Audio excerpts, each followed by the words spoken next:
Matapos ang ilang reklamo at kaso, Cavite 4th District Representative Kiko Barzaga tuluyan nang inexpel sa Kamara. Barzaga iginiit na hindi nagsisisi sa kanyang mga ginawa. Si Sheila Natividad sa sentro ng balita. With 265 members voting in the affirmative, 14 in the negative, and 8 abstentions, the findings and recommendations contained in Committee Report number 298 are hereby adopted. Madam Chair, Representative Barzaga is hereby notified of the action taken by the House on Committee Report number 298. Pinatalsik na sa Kamara si Cavite 4th District Representative Kiko Barzaga matapos aprubahan ng malaking mayorya ng mga mambabatas ang rekomendasyon ng House Committee on Ethics and Privileges. Batay sa Committee Report number 298, napag-alamang nilabag umano ni Barzaga ang mga alituntunin ng Kamara matapos ang sunod-sunod na insidente ng umano'y disorderly conduct, paghamak sa pamunuan ng kapulungan at mga social media post na itinuring na nakasira sa dignidad at reputasyon ng institusyon. Pero sa naging pagtalakay ng ulat sa plenaryo, hindi lahat ng mambabatas ay sang-ayon sa naging parusa. Kinwestiyon ni Navotas Representative Toby Chanco kung si Barzaga nga ba ang dahilan ng pagkasira ng imahe ng Kamara. Si Kong Kiko Barzaga po ba ang nakasira ng dignidad, integridad at reputasyon ng House of Representatives? Yung pa bang sinasabi niya ang nakasira?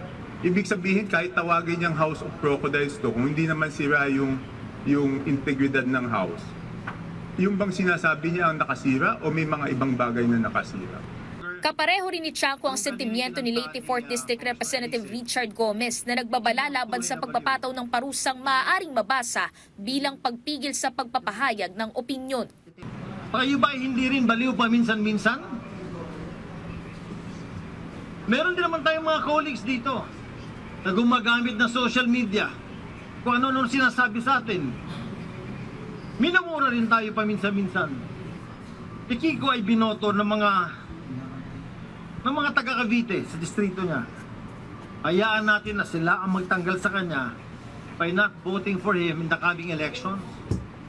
Ngunit ipinaliwanag ng Ethics Committee na hindi isang insidente lamang ang naging batayan ng kanilang rekomendasyon. Ayon kay Committee Chairperson J.C. Abalos, kabilang sa mga kinonsidera ang mga paulit-ulit na paggambala sa mga sesyon, pagbabato ng akusasyon sa pamunuan ng Kamara at mga live video na itinuring nilang hindi angkop sa isang mambabatas. Una, disruptive physical demeanor, repeatedly interrupted actual plenary sessions, engaging in loud outbursts, distracting members. 2, mockery of leadership. Yung pag-superimpose ng animated crocodiles over members. Unauthorized and slanderous live broadcast. Kung tututukan ko po ng telepono sa harapan ng mukha mo, ito po ay pinadiringgan po namin sa Committee on Ethics at ito po ang naging pasya ng aming mga miyembro na patawan po ng expulsion ang ating respondent.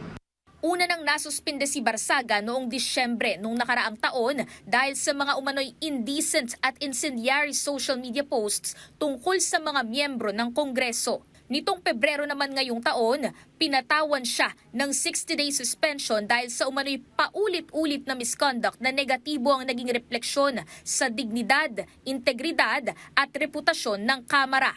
Noong Abril naman, inisyuhan ng arrest warrant si Barzaga sa 8 counts of cyber libel kung saan nagpiyansa siya ng hindi bababa sa 300,000 piso. Samantala, sa kanyang pahayag ay sinabi ng dating kongresista na wala siyang pagsisisi at tinatanggap niya ang naging resulta ng pagdinig sa sesyon. Mananatili rin niya siyang nabubuhay para sa mga Pilipino para maghatid ng hustisya. Sa naging pahayag naman niya kagabi matapos ang naging desisyon sa pagpapatalsik sa kanya, alam niya ang ginawa niya para sa taong bayan at gagawin niya ulit iyon. Giit pa ni Barzaga, gagamitin din niya ang kanyang posisyon para magsalita laban sa umano'y korupsyon sa Kongreso at maanumalyang flood control projects.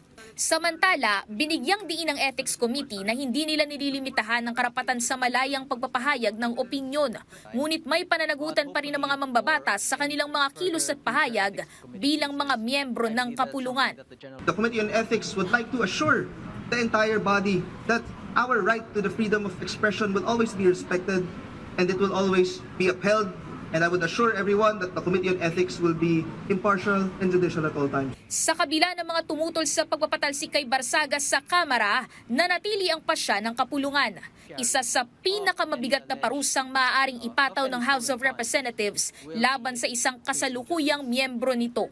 Sheila Natividad, para sa Pambansang TV sa Bagong Pilipinas. Kaugnay niyan, kinumpirma ng COMELEC na magsasagawa ang komisyon ng special elections kasunod ng pagpapatalsik kay Cavite 4th District Representative Kiko Barzaga sa House of Representatives.